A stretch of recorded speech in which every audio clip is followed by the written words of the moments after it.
Okay, omukulu amanya gaffe. Okay, amanya gange nze Jovan Luzinda okuva mu South Band. South Band. Yes. Wava mu The New Eagles. Miaka mingi. Buzibu ki bwofuna mukulu Jovan Luzinda mu industry ya music?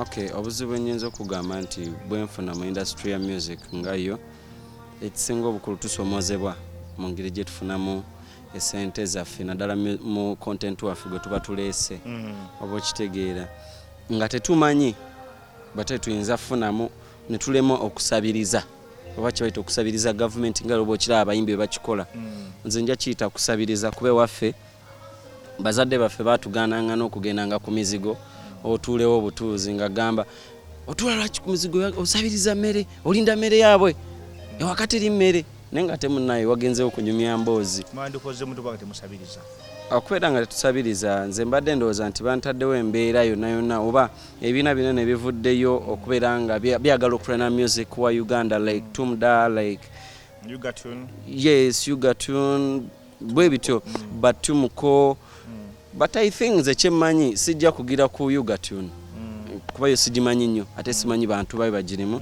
naye njogera ku muntu bwe tuba tutandika okulwana regime yaffe gye tulina kati okukola kyokuyimirirako olw'ensonga music wababaddeko abaddewo era batandika n'abantu baabwe nga wola UPRS baani byaliwo but for today twetaaga amagezi amapya ate bano bategedde ekintu kuba nti bwe ntununamu nga Tumda omuntu nyiniyo oba sijja gamba nti nyiniyo founder oba gwe bayita CEO abadde kuva wansi ku ground yatandika atambuza oluyimba lwa muyimbi mwana muto n'ayimba ku lwomu n'atambuza ku lwomukulu n'atambuza oba okitegeera amanyi kikyakola omuyimbi waayita okola kyokufuna kyetaaga okubeera ng'akola ki afuna naddala ku content we. Okay, kati government erina enteekateeka oba kyetusaba government nti bandikozeyo poliisi y'omuyimbi esobola okudifendinga content w'omu nga